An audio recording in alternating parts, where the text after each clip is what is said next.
What's going on, guys? Don't mind the bumper, but I'm back with another video for you guys. Haven't uploaded in a few days. So done with the hood. Actually, I'm not done with the hood. I still need to give it a few passes with the polisher. So the reason I'm making this video is because of that guy right there. You guys can see Kirkey. I've been waiting for this for a while. Shout out to Garage 16 for getting this in for me. Guys, I've been wanting this for so long. Okay, guys, let's open her up. Woo!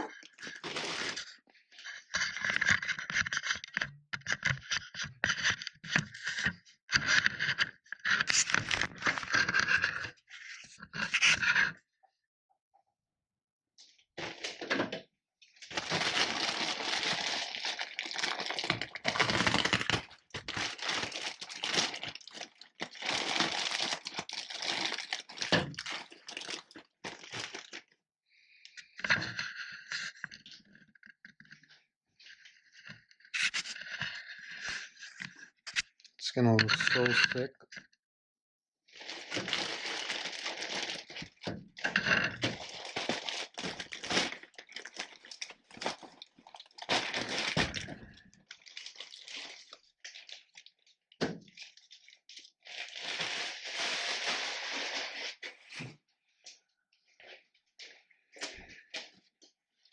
Oh my goodness. Oh, it does have a padding at the bottom.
Alright, guys. So this is just to give you an idea of what it will look like when it's in the vehicle. I knew the color difference was going to be a little off. Wasn't too worried about that. It looks fucking amazing, guys. What do you guys think about that? It looks friggin' awesome. I actually didn't know that they made a cover that was red. and when I seen it, I said right away I'll be grabbing it.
Alright guys, I know the video was short this time around, but just give me a like, subscribe, don't forget to comment, and I'll catch you guys in the next one. I'll try to upload more frequently. Like I said, it's winter time guys in Canada, so there's not much for me to do on the car, but anything I will be doing, I'll definitely be taking you guys along the way. The next thing I want to tackle is changing the thermostat housing, bleeding the coolant, but that won't come for a little bit. And I got a surprise coming hopefully soon. Hopefully we can get that done. So guys, please give me a subscribe, and then I'll catch you guys in the next one.